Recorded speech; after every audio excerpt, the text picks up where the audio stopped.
성도님들 한 주간 잘 보내셨습니까?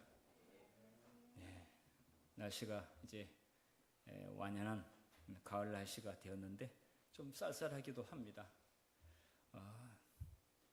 곡식이 더 아주 잘 익기 위해서는 날씨가 좀 더 따뜻해져야 한다고 할까요? 또 햇빛이 조금 더 세면은 과일도 맛이 들고 곡식도 잘 익을 것 같습니다. 농부들이 너무 많이 비가 계속 오므로 인해 가지고 조금 걱정을 하고 있는 것 같습니다. 그렇지만 또 저희들은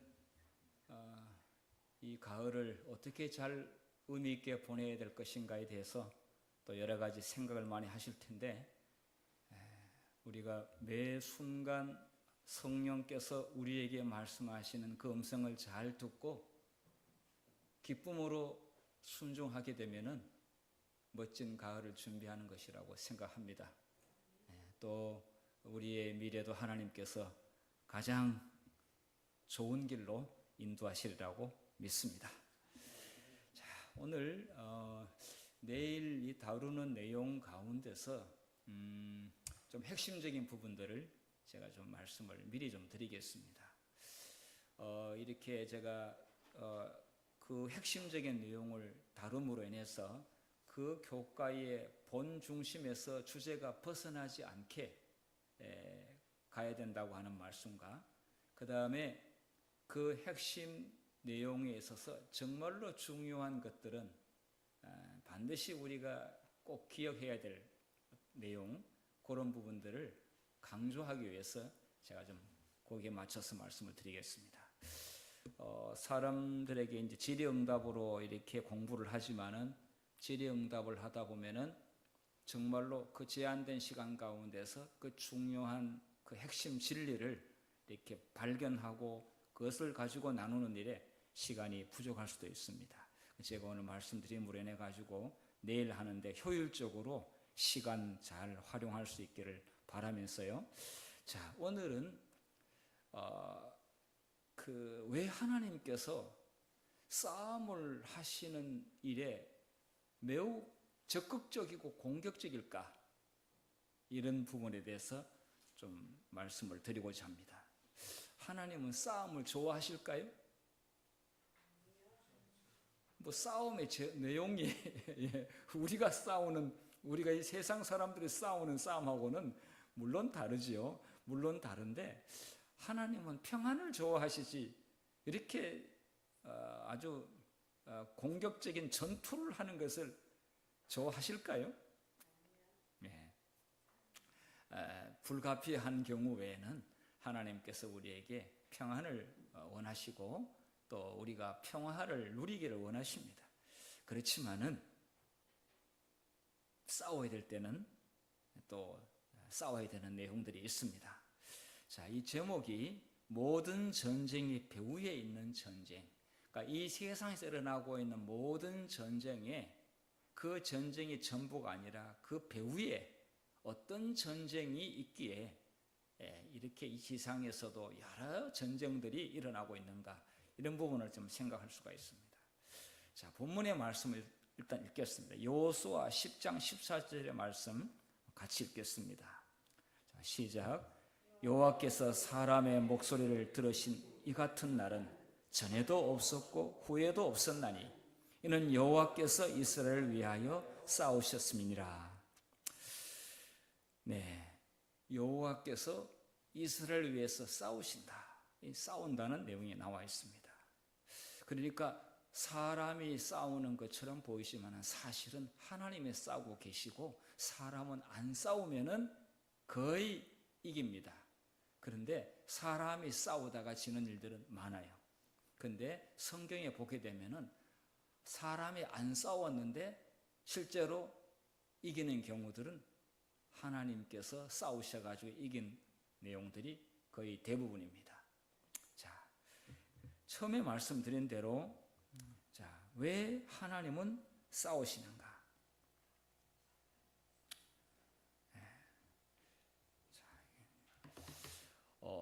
성경에 보게 되면 그것도 싸움도 매우 공격적인 군사 작전을 감행하는 내용들이 여러 군데 나오고 있습니다.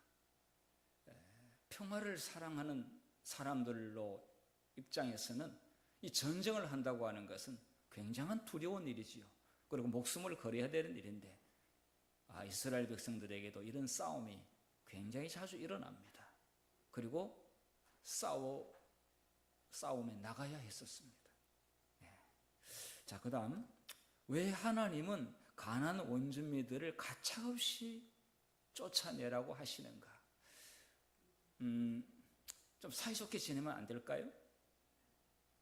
그 사람들한테 잘 타일러서 우상 숭배하지 말고 오히려 살려두어서 이 하나님의 말씀, 하나님의 백성들이 가지고 있는 신앙의 우수성을 그들에게 전수하면 되지 않을까요?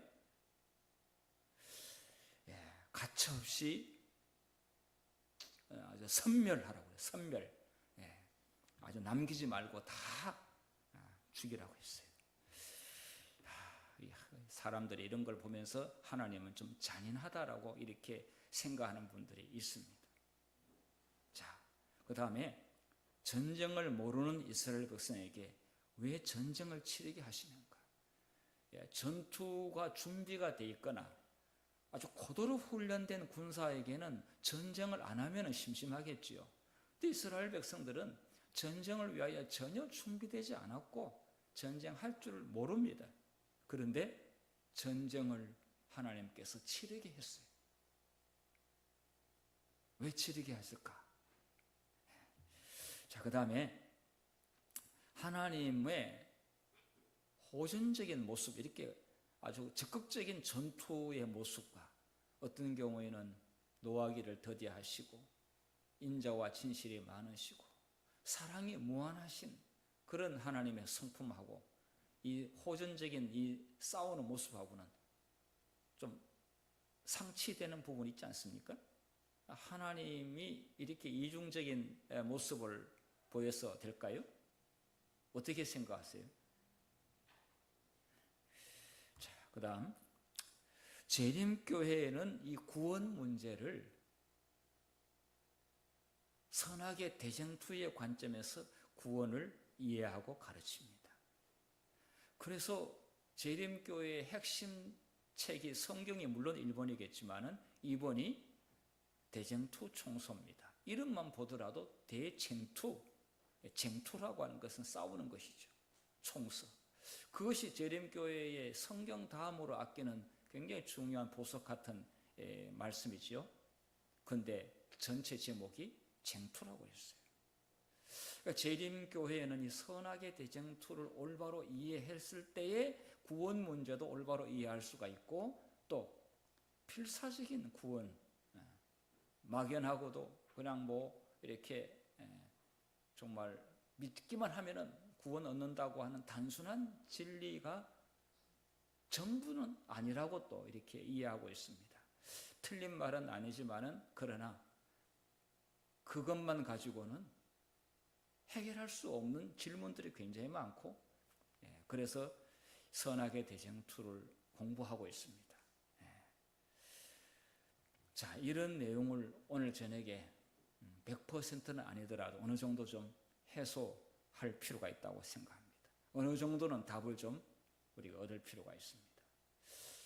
안 믿는 사람들 이런 질문을 자주 합니까? 아니, 이 세상 사람들은 이런 질문을 이 장로님 어떻게 생각하세요? 이런 하나님께서는 왜 싸우시는가? 또 하나님은 왜 전쟁을 좋아하시는가? 또 왜 하나님은 이렇게 잔인한가? 뭐 이런 말 안 해요? 네. 네.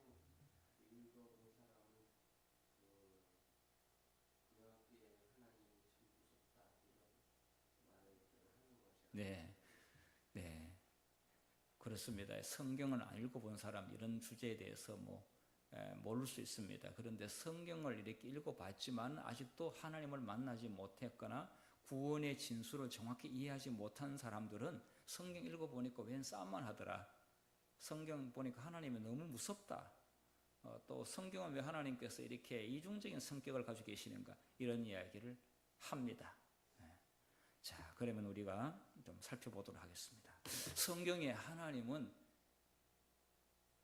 만군의 여호와 하나님은 이 대장이다,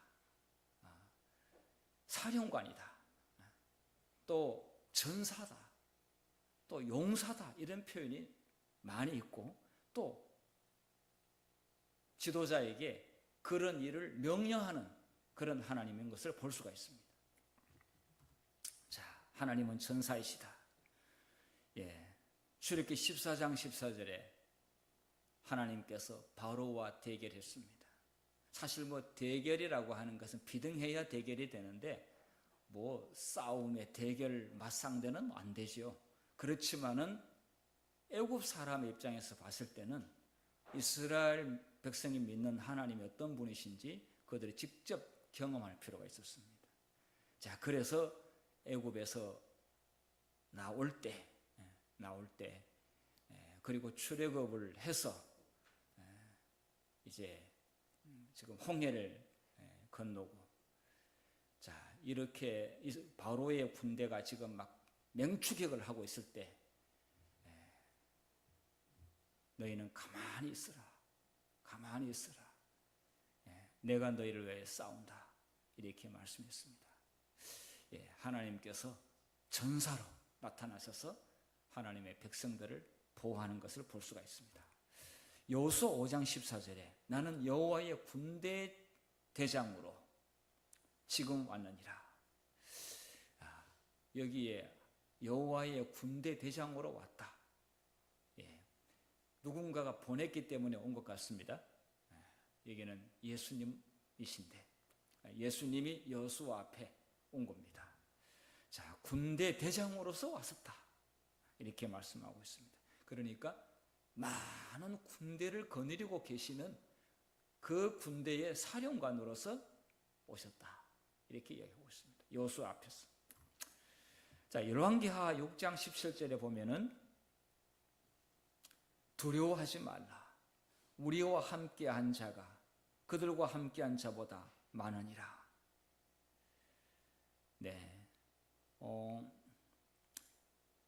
숫자가 중요하지는 않습니다. 그런데 지금 이스라엘 백성들은 아말렉, 모압, 암몬 끊임없이 그들의 여로에 그들의 길을 회방 놓는 적이 원수들이 나타났습니다. 자, 그럴 때에 하나님께서 전사로 나타나십니다. 두려워하지 말라. 우리와 함께한 자가 그들과 함께한 자보다 많으니라. 그러니까 여기는 지금 하늘의 천군들이, 그러니까 천군들이라고 하는 것은 그냥 하늘의 천사들의 무리 개념이라기보다는 군대가 있다. 군대가 있는데 하늘 군대가 있다. 그 하늘 군대와 함께 하게 되면은 저 원수들보다도 훨씬 더 압도적으로 숫자가 많다. 걱정하지 마라. 이렇게 말씀하고 있습니다. 그 다음에 역대하 20장 15절에 자, 너희는 큰 무리로 말미암아 두려워하거나 놀라지 말라. 이 전쟁은 너에게 속한 것이 아니요 하나님께 속한 것이라. 아까 열왕기하 6장 17절에는 이제 엘리사에 대한 이야기입니다.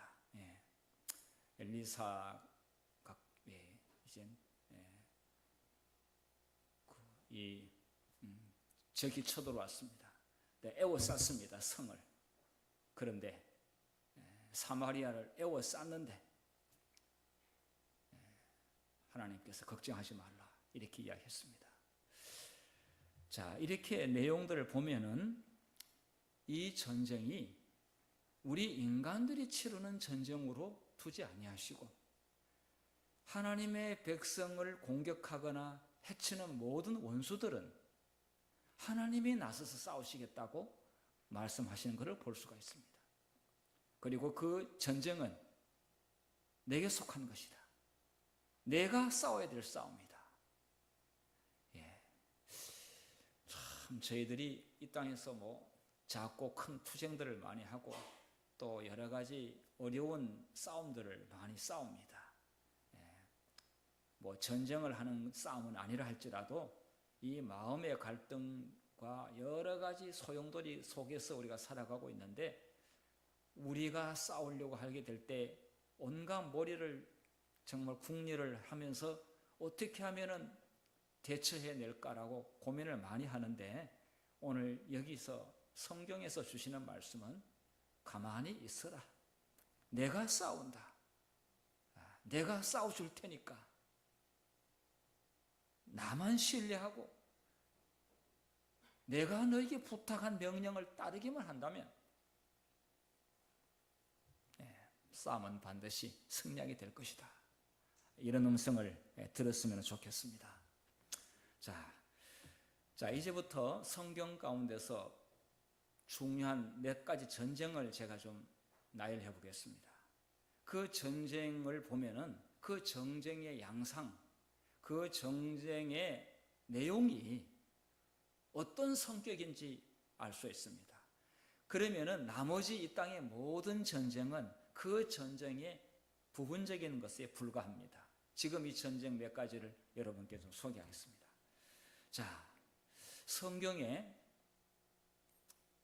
뭐 싸운 전쟁이 수도 없이 많습니다만은 대표적인 몇 가지를 말씀드린다면은 하늘과 연결된 전쟁을 말씀드릴게요. 이것은 우주에서 일어난 전쟁이기 때문에 지상에 일어난 이 전쟁은 다 그 우주에서 일어난 전쟁과 연관이 있습니다. 그래서 우리가 이해하는 이 전쟁의 내용을 뭐 미국이나 중국이나 뭐 북한이나 아니면 이라크나 이 지구상 일어나는 전쟁의 국가 대 국가의 그런 전쟁의 개념으로 이해하는 것이 아니라 성경은 그보다 훨씬 더 큰 범위로 전쟁을 이해하기를 바라는 걸 볼 수가 있는데요. 자, 여기 보면은 이사야 14장에 보게 되면은 바벨론 왕에 대하여 나옵니다. 자, 그런데 이 바벨론 왕의 내용에 대해서 읽어보게 되면은 실제로 바벨론 왕에 대한 내용이 전부가 아닌 것을 볼 수가 있습니다. 자, 이사야 14장 12절 한번 읽어보겠습니다. 시작. 너 아침의 아들 계명성이여 어찌 그리 하늘에서 떨어졌으며 너 열국을 엎은 자여 어찌 그리 땅에 찍혔는고. 자, 여기서 하늘에서 떨어졌다고 이야기하고 있습니다. 바벨론 왕이 하늘에서 떨어졌습니까? 분명히 바벨론 왕에 대해서 이야기하지만은 이 지상의 왕인데 하늘에서 떨어졌다고 이야기하고 있습니다. 그리고 땅에 찍혔다. 하늘에서 떨어져 가지고 땅에 곤두박질했다. 이것은 단순히 이스라엘 백성을 공격했던, 그리고 하나님과 반역했던 바벨론 왕에 국한된 내용은 아닌 것을 볼 수가 있습니다. 바벨론 왕은 이 내용 가운데서 아주 부분적인 것임을 알 수가 있습니다. 자, 13절. 내가 내 마음에 이르기를 내가 하늘에 올라 하나님의 뭇별 위에 내 자리를 높이리라. 내가 북극 지폐의 산 위에 앉으리라. 바벨론 왕이 하늘에 올라가서 싸우는 것은 아니죠. 그런데 여기 자기 마음에 이르기를 내가 하늘에 올라가서 하나님의 뭇별 위에 내 자리를 높이리라. 그러니까 하나님의 자리에 내가 올라가서 내가 그 자리를 차지하리라. 자기가 하나님하고 대결하고 있는 것을 볼 수 있습니다. 자, 여기서 하늘에서 떨어졌고, 그리고 하나님의 자리를 넘보고 하나님의 그 자리를 찬탈하려고 빼앗으려고 하는 존재가 있다면 누구겠습니까? 네. 여기 아침 아들 계명서 루시퍼라고 하는 것은 성경에 직접 나와 있지는 않습니다. 계명성으로 나와 있죠. 그런데 이제 우리는 사단을 루시퍼라고 하는 이유는 라틴어 성경에 이 계명성을 루시퍼라고 번역했고요. 그리고 계명성이라고 하는 그 말의 내용은 빛을 전달하다, 또 빛의 전달자, 그런 의미가 들어 있습니다. 그러니까 굉장히 좋은 이름이죠. 이 존재가 제일 처음에 창조되었을 때 가장 뛰어난 그런 존재였다고 하는 것을 알 수가 있습니다. 이 룩스, 빛의 단위를 룩스라고 그러죠. 그 다음에 스포는 이제 우리가 영어에 트랜스포 할 때 전달하다 그러죠. 빛의 전달자, 그 루시퍼가 됐어요. 자, 그런데 바벨론 왕은 그 중에 아주 작은 그 루시퍼의 싸움 가운데서 아주 작은 전쟁이 불룩한 거고, 지금 여기에 전쟁은 하나님과 대결하고 있고 하늘에서 발발한 전쟁인 것을 볼 수가 있습니다. 자, 그 다음에 에스겔서 28장 보게 되면은 두로 왕에 대해서 나옵니다.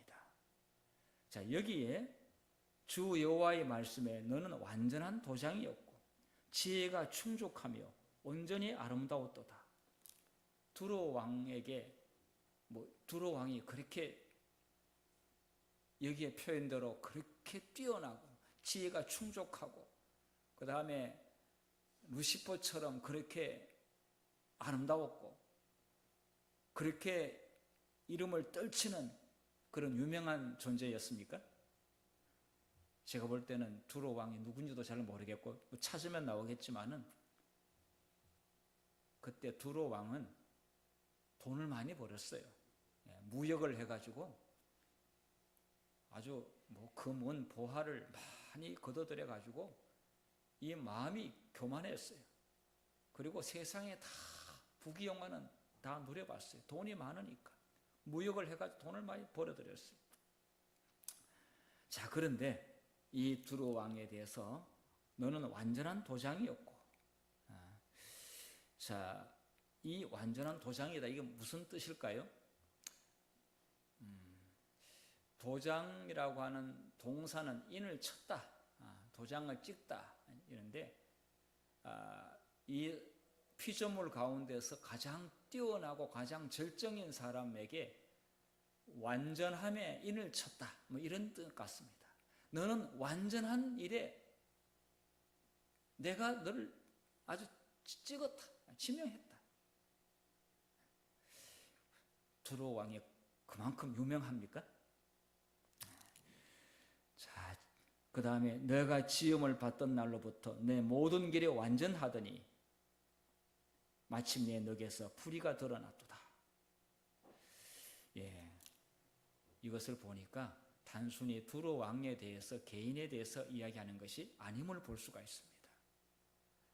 이것은 두로 왕은 지금 여기 실제로 여기 해당되는 루시퍼에 비해서는 아주 작은 역할만 할 뿐입니다.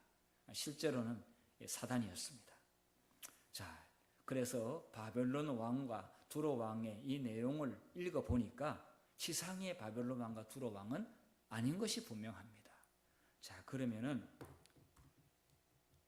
지역을 초월한 이 장소를 초월한 이 존재로 봐가지고 이는 분명히 사단인 것을 알 수가 있습니다.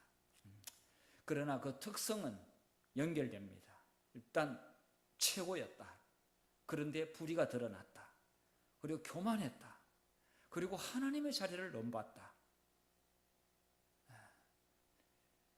자, 이런 내용을 보니까 이것은 명백히 루시퍼를 이야기하는 것이 틀림없습니다. 자, 그래서 이 대전 전쟁을 이야기할 때는 이렇게 배후에 사단이 뒤에서 조종하고 있는 것을 우리는 어느 붓이 이해할 수가 있고요. 그리고 이 장소가 지구에서 시작된 게 아니라 이미 하늘에서 시작된 것이었는데 지구로 확전된 것임을 보여주고 있습니다. 자, 그 다음에 또 한번 보겠습니다. 자, 페르시아. 다니엘서 10장에 보게 되면은 페르시아 왕국의 군주가 나옵니다. 다니엘이 계시를 받았는데 그 2300주의 계시 가운데서 어떤 부분을 이해하지 못했어. 몸져 누웠습니다. 금식기도 했습니다. 너무 중요한 내용인데 그걸 너무 알고 싶어 했습니다. 하나님께 기도드렸습니다. 그런데 천사가 다니엘에게 그 소식을 풀어주기 위해서 오는데 3주가 걸렸다고 그랬어요. 아니 뭐 천사가 그렇게 힘을 못 쓸 정도로 강한 세력이 또 있나 하는 생각이 드는데요. 이 뭔가 하여튼 엄청난 싸움은 있었던 것은 분명합니다. 이 3주 동안 바사왕 군주가 나를 막았다. 그런데 다니엘이 이때 10장은 고령의 나이였습니다. 다니엘이 고령의 나이였는데 페르시아였는데 이때 왕이 누군지 아세요? 아는 사람은 상을 좀 드려야 되겠는데 얘네가 한번 이야기해 볼까? 다니엘의 아주 마지막 말년에 왕이 있었는데 여기에 분명히 다니엘이 기도했는데 천사가 그 기도의 응답을 가지고 오는데 막았어. 3주 동안 막혔어. 그런데 이게 바사왕 군주가 막았다고 그랬어. 그러면 바사왕 군주는 누구일까? 누가 막았을까? 다니엘서 1장의 끝에 보게 되면은 다니엘은 고레스 왕 원년까지 살았다 이렇게 나왔고요. 고레스는 장로님 다리오는 메대의 왕입니다. 여기 페르시아는 고레스입니다. 그런데 고레스는 우리 성경에 봤을 때 굉장히 좋은 왕이었어요. 이스라엘 백성들을 고국으로 70년 만에 돌아갈 수 있도록끔 명령을 내린 왕이 고레스입니다. 페르시아의 첫 왕입니다. 바벨론을 침공해가지고 무너뜨릴 때는 메대와 페르시아가 연합해가지고 고레스가 이겼지만 고레스는 자기가 먼저 왕이 되지 않았어요. 메대 쪽에 먼저 양보했어요. 그리고 자기가 나중에 왕이 됐어요. 자, 여기에 고레스는 다니엘을 해롭게 할 사람도 아니고 아니 총리잖아요. 자기의 일을 돌봐주는 총리였어요. 다니엘은 바벨론 느부갓네살 왕 때 총리가 돼가지고 계속 총리가 돼가지고 메대에도 총리가 됐고 페르시아 때도 총리가 됐어요.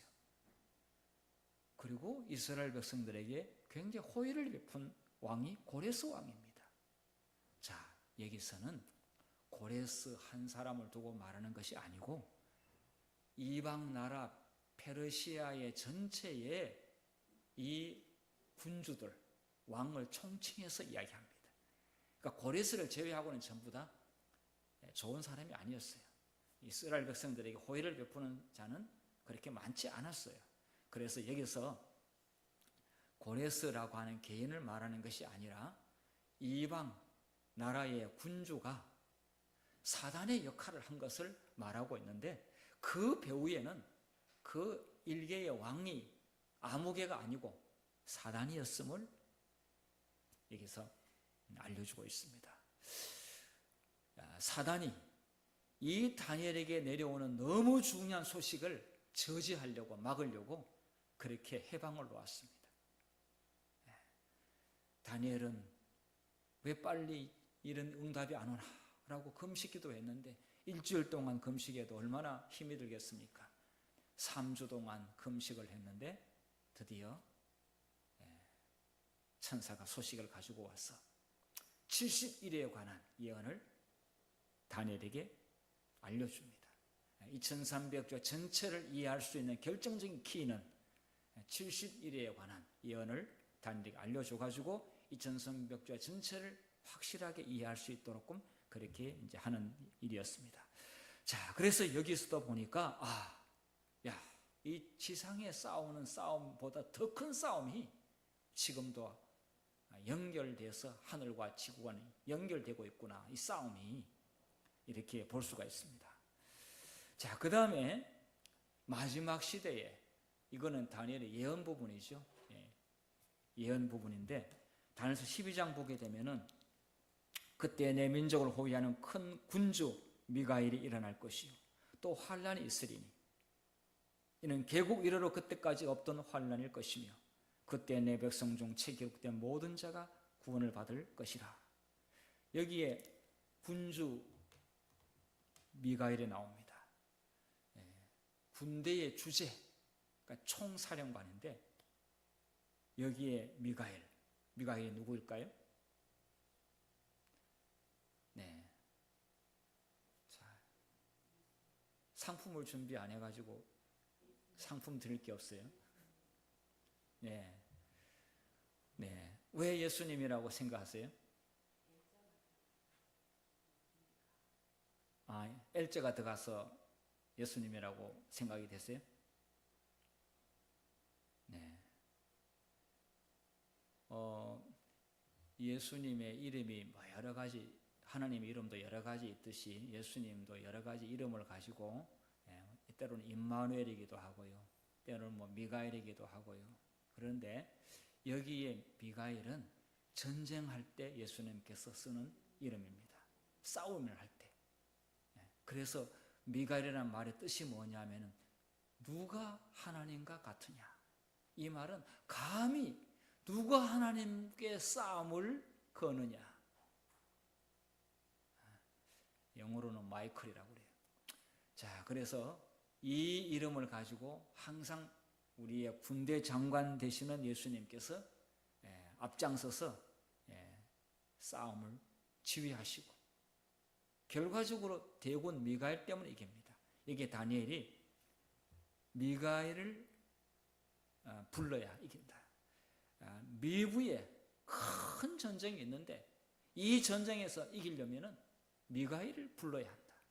그분이 나서야 싸울 수 있다. 이길 수 있다. 이렇게 말씀하고 있죠.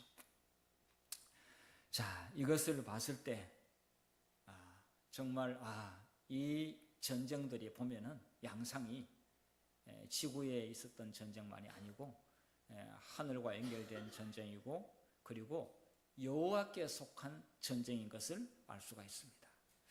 자, 그래서 역시 아까 말씀드린 대로 지역을 초월하고 있습니다. 땅과 하늘이 연결되어 있습니다. 우주적인 전쟁인 것을 볼 수가 있습니다.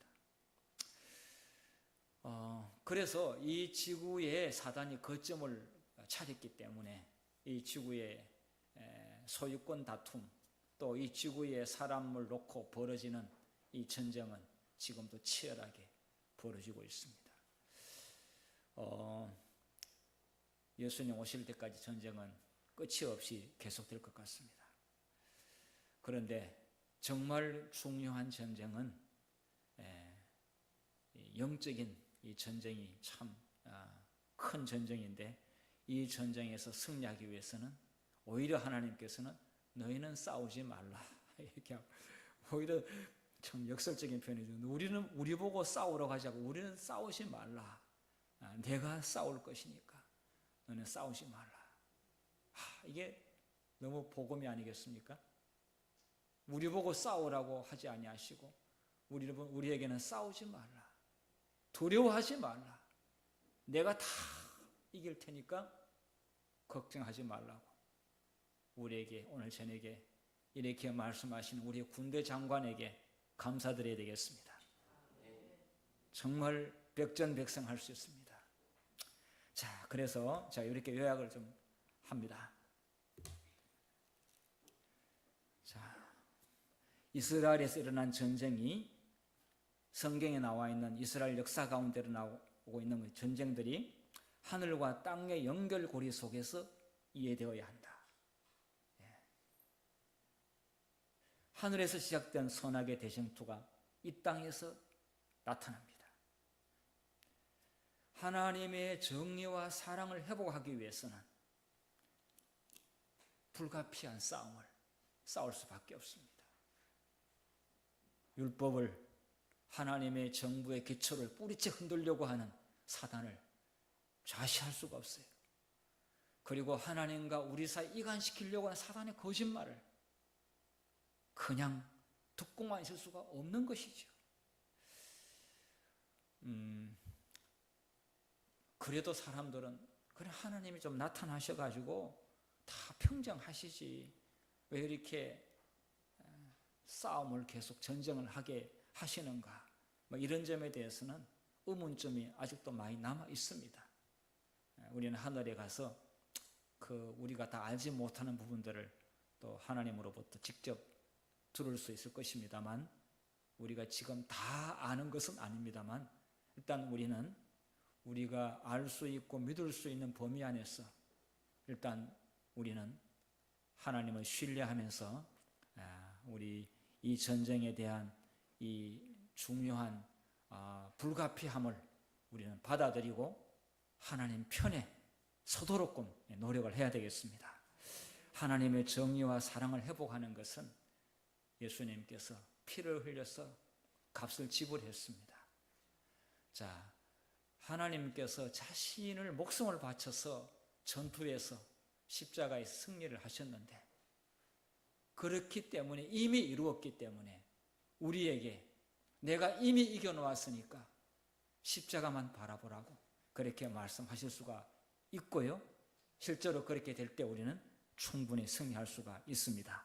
자, 그 성경절을 제가 여러 성경절이 있습니다만은 저는 로마서 5장 5절 6절의 말씀을 가지고 좀 말씀드리고자 합니다. 한번 같이 읽도록 하겠습니다. 시작.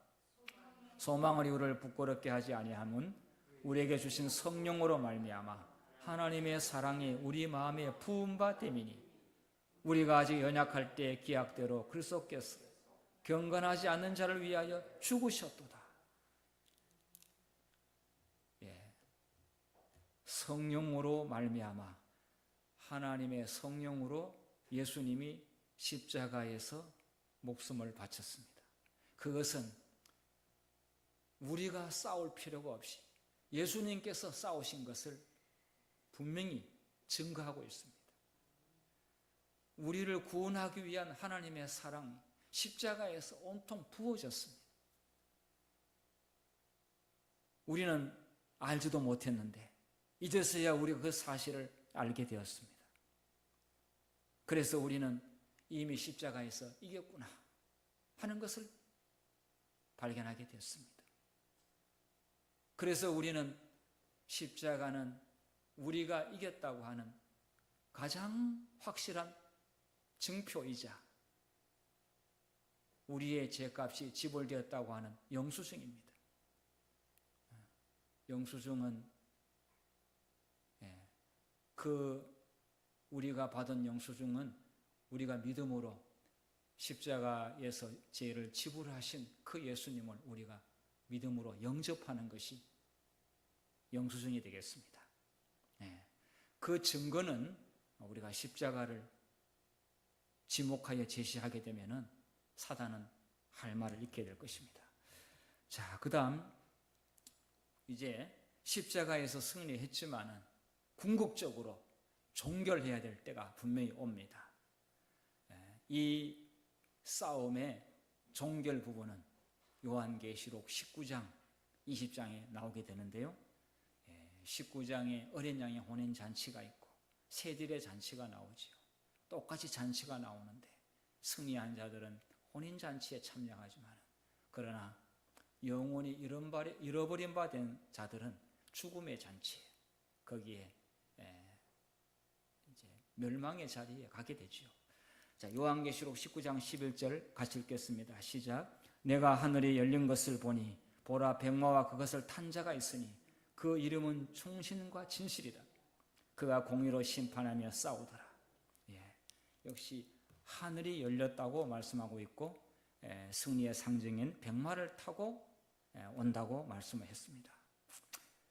예수님께서 이 모든 싸움을 종결하시고 드디어 이 땅에 오시는 것을 말씀하고 있습니다.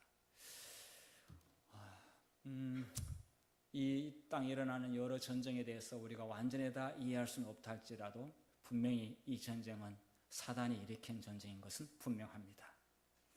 그리고 하나님의 백성들에게도 전쟁에 참가하는 그런 일을 허락하시는 것은 여호와를 앞세우면 이긴다고 하는 것을 체험하기 위해서, 즉 우리의 믿음의 성장과 또 우리의 교만을 내려놓고 우리의 자만심을 버리고 우리가 죄인임을 인정하면서 하나님께 전적으로 신뢰할 수 있는가 아닌가를 보기 위해서는 가장 정말 적나라한 경험이 전쟁입니다. 그래서 여리고는 이스라엘 백성은 손 하나 대지 않고 이겼습니다.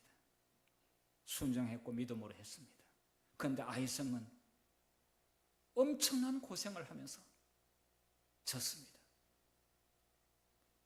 여리고의 승리에 자만했던 이스라엘 백성들 아이성에서 철저하게 패배했습니다.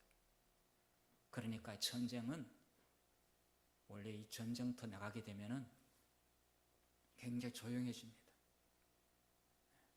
굉장히 숙연해집니다.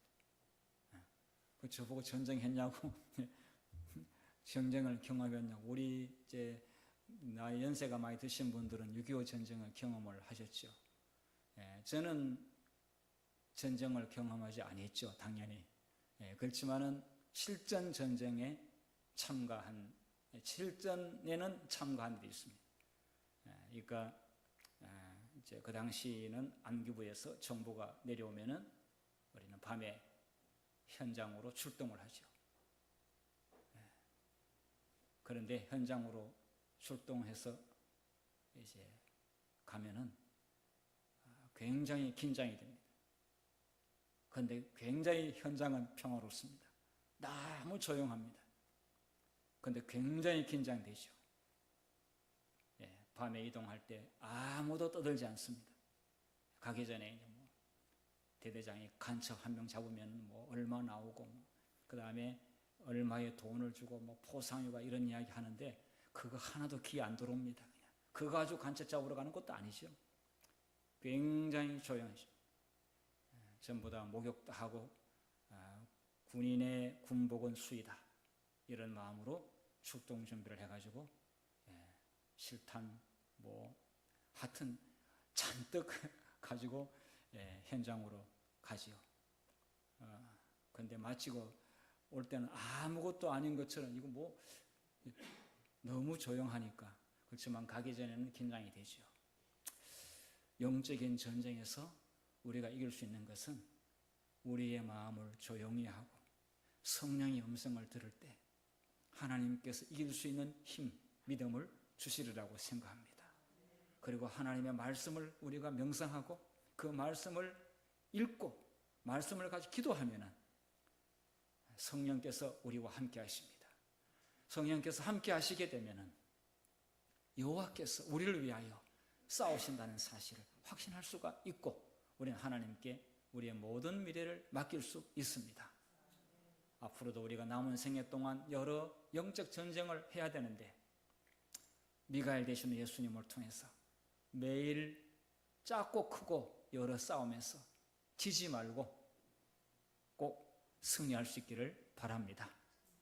그리고 이 지상에 일어나고 있는 여러 이러한 전쟁들이 속히 종결되기를 우리는 기도해야 되겠고, 그리고 예수님이 빨리 오시게 할 수 있는 길은 하늘에 더 많은 숫자로 채워지게 될 때 예수님께서 오시는데 그 채워지도록 우리는 열심히 복음을 전해야 되겠습니다.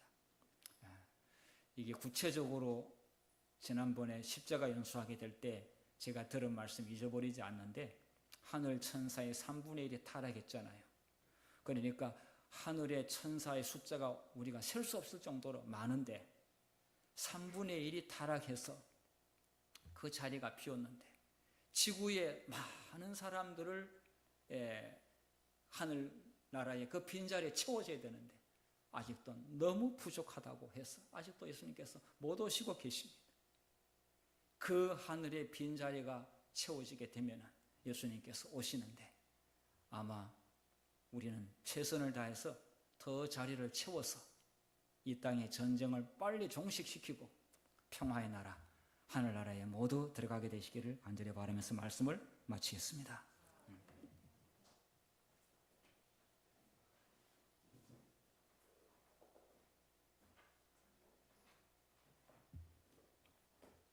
마치는 찬미는 169장 하신 다음 목사님께서 축도해 주시겠습니다.